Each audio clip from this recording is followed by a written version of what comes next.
Hello, everyone. We are going to be talking about today whenever we have John Adams becoming president, and he is a Federalist. We just had George Washington walking away after 2 terms. So let's go ahead and get started. So after Washington walked away when his 2 terms were over, he was not forced to leave. He just decided to leave. He was ready to go back to regular everyday life. So, this is the first contested American presidential election and the only one to elect a president and a vice president from 2 opposing tickets. Not only because that's a ridiculous idea, but there isn't an amendment yet to address this issue because the 12th Amendment isn't passed until later.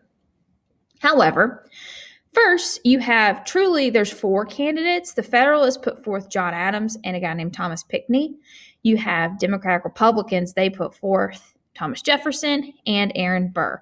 Every man's supposed to run alone because a running mate had not been established yet. Remember, we're still figuring things out. So, party lines had clearly been drawn already. This debate was an angry one, and people were there were some low blows. The Federalists, they actually tied the Democratic Republicans to the violence of the French Revolution and said, hey, you don't want that to happen here. They like the French. And the Democratic Republicans accused the Federalists of basically being like the British, favoring the monarch and aristocrats. So, in the end, you have Adams winning. However, Thomas Jefferson received more electoral votes than Thomas Pinckney. And so Thomas Jefferson, was elected vice president. So later on, the 12th Amendment does address this issue. It stipulates that each elector must cast distinct votes for president and for vice president instead of 2 votes for president. So it eliminates this problem. I will leave this link down below because it's a video that I think you should watch. You're not required to, but I think you should totally watch it. Okay, so thinking back to the last set of notes that you had, we talked about Jay's Treaty. Remember, that was a highly unpopular treaty that said that the British were going to have to pay for American ships that were seized in 1793, that the Americans had to pay British debts to merchants that were owed before the Revolution, so way back, and the British needed to get their troops out from the Ohio River Valley. So there are a lot of pieces to it. Remember, the Democratic Republicans and just a lot of people in general at the time were not a fan of Jay's Treaty. So the French were also mad about Jay's Treaty. So it made a lot of people mad. The main reason why is because it was patching up the relations with the British and the Americans while the British were at war with the French. And remember, the French had helped us out in the American Revolution. So keep in mind, the French are feeling a certain way about us. So the French are mad. They seize our ships. We send diplomats to meet with the foreign minister, Charles Maurice de Talleyrand Périgord. But we're going to call him Talleyrand. So we send him over, and by the way, if you watch the video from the previous slide, you will learn all about Charles Maurice. Anyways, so the actual diplomats that we sent over, they're extremely important people. Elbridge Gerry, Charles Pinckney, and John Marshall, future Chief Justice of the Supreme Court. So very important people. So upon arriving in France, these 3 diplomats were found that they were unable to meet with Talleyrand. And so they were approached by 3 representatives of the French instead of Talleyrand. And so later on, they're going to be referred to as X, Y, and Z. In order to even be able to meet with Talleyrand, they said that the Americans would have to pay a bribe and offer the French a huge loan, among other ridiculous things, to be able to meet with them. The Americans said immediately, absolutely not. One of the best quotes from this entire thing: millions for defense, not 1 cent for tribute. Basically, there's not going to be a bribe. And so Americans were mad. But what was interesting, Talleyrand, he wanted to delay the entire thing. He eventually wanted to stop with the attacks on American ships, but he kind of wanted to get rich in the meantime. And he actually didn't want to meet with Pinckney or Marshall. He just wanted to meet with Elbridge Gerry because Elbridge Gerry was more sympathetic to the French cause, and the other two were less sympathetic. So whenever the Americans were not going to meet with these demands, eventually Talleyrand meets with them and dropped a lot of his requirements, but he did not agree to end the seizures of our ships. And so Pinckney and Marshall, they actually left France, and Gerry stayed behind because he wanted to put off a war completely. So back home, the Federalists, they wanted a war. Remember, the Federalists, they were pro-British. Democratic Republicans did not. They were suspicious of the entire thing, obviously. And so the Democratic Republicans, they asked President John Adams to release the correspondence about the entire thing. He did.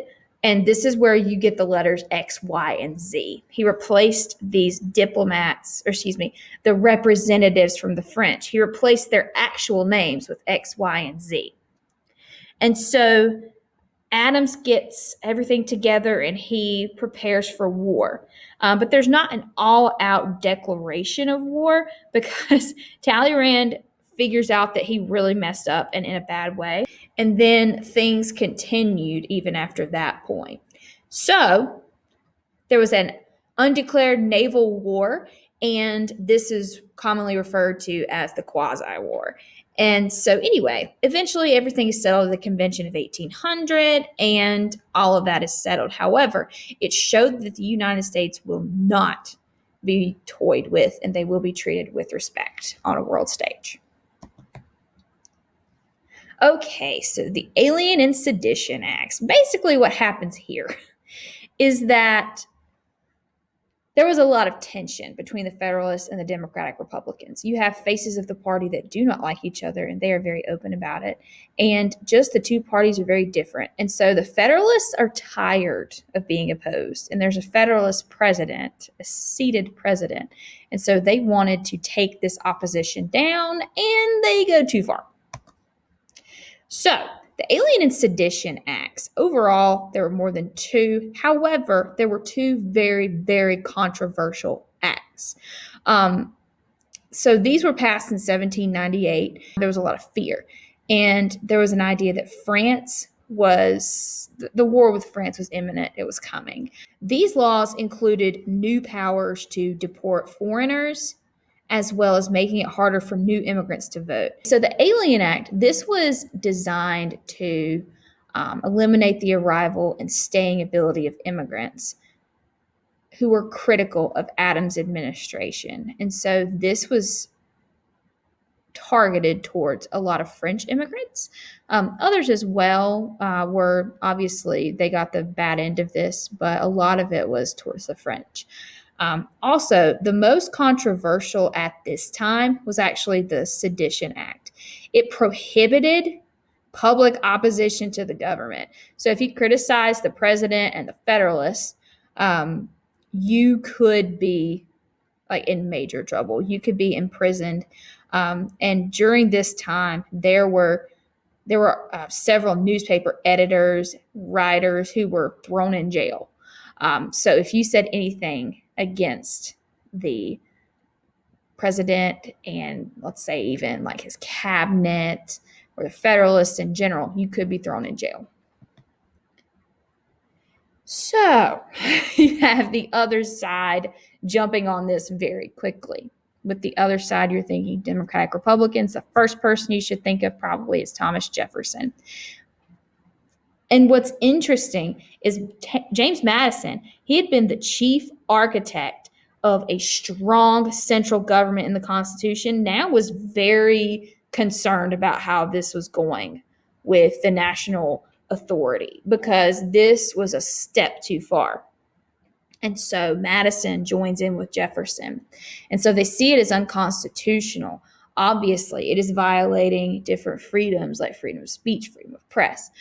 So anyway, you have the Virginia and Kentucky legislatures, they passed resolutions declaring these federal laws invalid within their states. And this is an extremely bold challenge to the federal government.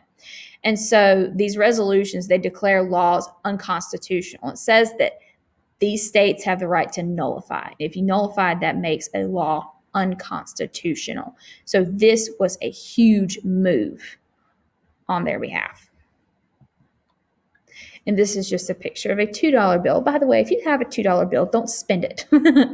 And this is actually Thomas Jefferson on there. If a government creates a law that violates our rights, we have the right to declare that law null and void. So this is extremely important. And by the way, on here it says the Kentucky and Virginia resolutions. It's also called the Kentucky and Virginia resolves. Some people call it Virginia and Kentucky resolves. I mean, it's the same thing. So this is the first instance of nullification, declaring a law null and void because it's unconstitutional. This is the first instance of that in U.S. history, and it sets the precedent for the future to nullify laws. This is extremely important. You need to star this entire slide. All right, so that is it for today. We will be picking up with the Jefferson presidency next. Hope you have a great rest of your day.